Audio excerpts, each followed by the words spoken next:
Hi everyone, welcome to day 20. Today we are going to quickly talk about a use case with very fundamentals using PySpark and Databricks. We are going to do a customer purchase analysis to identify the top customers, calculate the total spend and all these things. So here I am trying to write this code which help you to understand how we will derive a code, and as well as I am also trying to apply some performance metrics based on this data requirement, so that like we learn through an example how these things can be applied. Yeah, we are into the Databricks screen where I have created a very sample data set with couple of records which is talking about the purchase details, like customer. These are customer ID C001002, all these things, and I also have a customer data which is having the name of the customer and the customer ID. So in this example, we are not reading anything, but we will be writing this result into a CSV file. Okay. So here I have these two data set. Like every time we do, we have this data set prepared. So what I am doing here, I'm creating, yeah. So let me run this. So that like you will be getting a result which I have a show here, df.show. Here I have used one performance matrix which is df.cache. You know that like cache help you to improve the performance by storing the result in memory. Otherwise, what happened whenever I refer df, this action would run. So here I'm storing this data in memory. Okay, that's the one matrix I have used, and then what we have to do as a first result is we wanted to find the total spend per customer. Okay, so for total spend from per customer, I'm joining two tables, that is like is one is our customer data and our this data frame that is having the purchase information.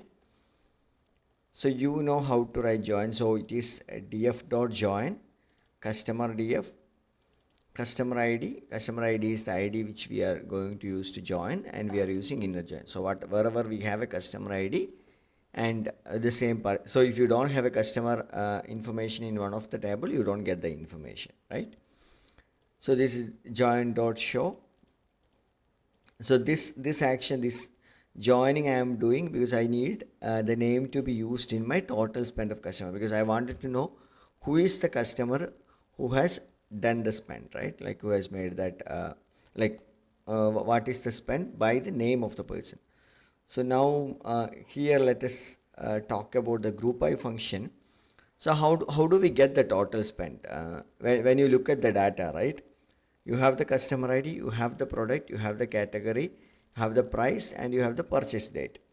So here my goal is to get the total spend per customer, right? So total is you like one customer can make multiple transactions.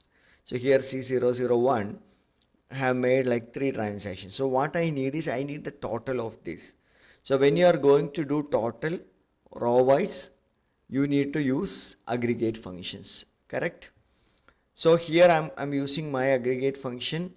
What I need total. So total is sum, right? I'm using sum based on what? Based on price. So now let us understand how this function is written, like how this code is written, right?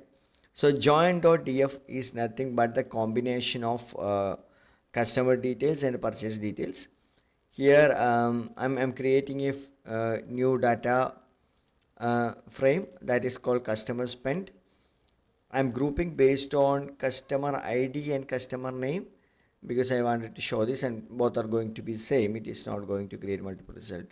And I'm aggregating which column? Price, because I want total spend. Spend is nothing but price. So I'm taking total spend and I'm naming this as total spend. However, I'm aggregating. So that is what alias coming to picture. So I did that, and I'm saying that okay, let the result be ordered based on total spend, right? So yeah, right. So now first group by then aggregate, then ordering. Right? So this action is done, and I also did something called persist. So what is persist?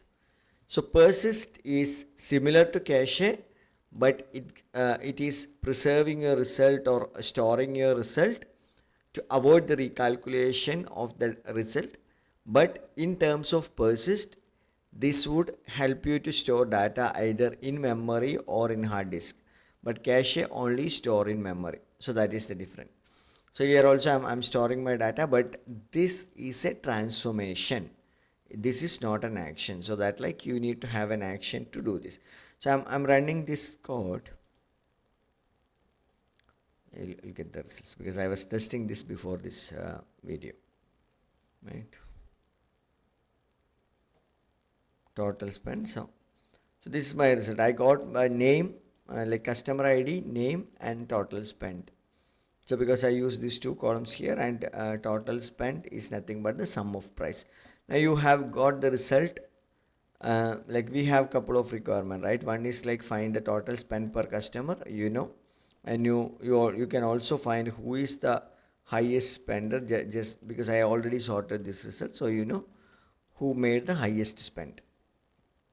Correct. So next, what we are doing, we are trying to find the count of purchases per product. That means how many times a laptop is sold, how many times a shoes are sold, how many times smartphone, all these things are sold, right? That is what we are going to find. And this was a requirement, but I also added spent per that product. So that means how much earning you got by selling those product. My goal, why I have added this, because I wanted to show you how we would do multiple aggregations, right? Because count is one, and I wanted to do sum. All I have to do, I have to use a comma, right? This comma will help you to do multiple aggregations. So here requirement was just purchase count. I also added total spend, and this is ordered based on purchase count. You can see laptops and shoes are sold 2 times, and this is a very small data set, and that is what the highest number of sales we had on a product. So this we can run once again. Same result will be showing.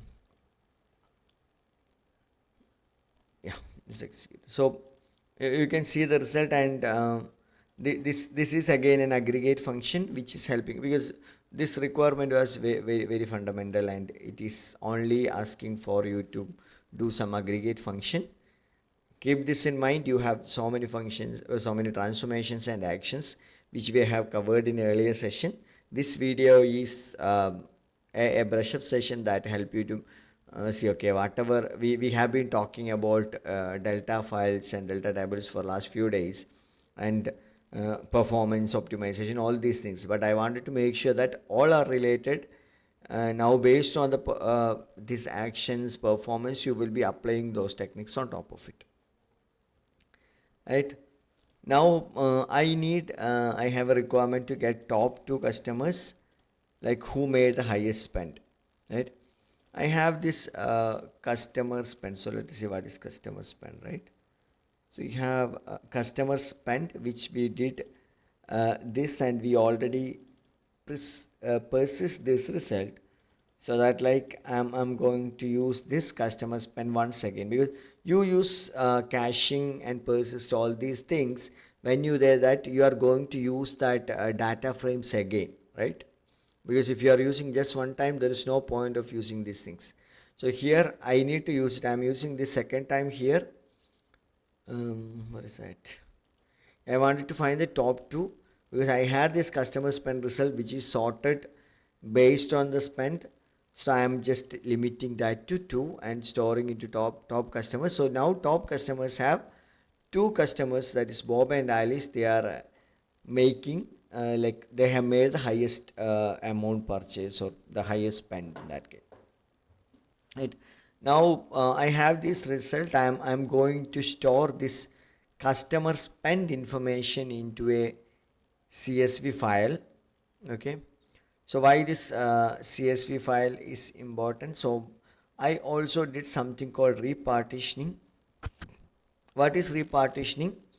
So you may have a default partition on this data frame, and you wanted to chain that, like by default it may have 2 or 3 partition, but while writing you don't want, because it's a very small data set, you don't want multiple partitions. And you know that while reading also you are going to read the entire data, so there is no point of having multiple partitions. So I am saying that, okay, let us repartition this to one partition and write, if there is already that file exists, overwrite it in the format of CSV. And I have an output path I should mention somewhere on top. Overwrite to the output path. I think I lost that. Yeah, I did, like I lost that row. So I created a output path and set it like day20 use case 1. So there were no such folder exists at this point. If you see our dbfs, so use case is there, which I did few minutes ago. So day20 is not there. So let us see what happens if you run this without a folder, right? I'm running this. So it is day20 use case 1. As I said, it is overwrite mode. Since we don't have it, no need to worry. So creating only one partition in this folder as customer spent, right? And let us see what happens here. Yeah, day20 is created, use case 1, customer spent is created with one partition. So yeah, that is what it says. So you can see it is mentioned as a CSV file. If you go to the all the way right, you can see it's a CSV file.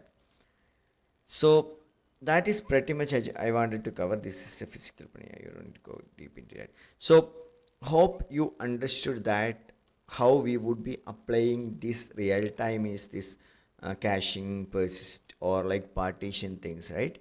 The first thing which we need to understand what we need in our requirement. Is it like, do I need to use DataFrames, RDD? So it was a basic table structure, right? We can use DataFrames, and we can use the transformation based on the requirement. I had very basic requirement of getting total spend. So I read that requirement. It was like total spend per customer. So when we say per customer, that means like the spend should be calculated against each customer. So that is how reached into group by or these aggregate functions based on reading the requirement. So we can always read this requirement and use that, because I know that however there were no requirement to use this join. How did I reach into this join? Because I know that when I understand my data set, I know I have customer ID in one purchase table and I have the customer information in the customer data table. So if I have to tell that who made that highest spend, I definitely need to tell that name to my users, right? So there I understood that, okay, I need to combine these two tables. So how do I combine? I have customer ID as common. So I joined that and created a data frame, and I use that join data frame for my purpose. And so that is how we have to build that logical thing. And I will be in the end of the video, I'll tag this to a use case which I did for the SQL session, which how to create this thought process and how you would be converting a use case into a requirement, right? Definitely that video might help you. That is two-part video, but that help you to use that. And same logic can be applied in any tools and technologies when you are converting a use case into a like a requirement into a coding.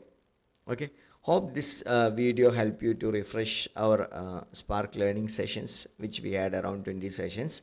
So I'll be adding more use cases on top of this, but on a very high level, the fundamental I'm concluding the Spark Learning fundamental series here, but I'll be coming back with advanced sessions about like how we would be like doing more complex partitioning, performance improvement with large data set, and as well as like this is a community edition where we have limitations on showing few features like how to connect with external storage accounts like S3 buckets or data lakes and all these things, right?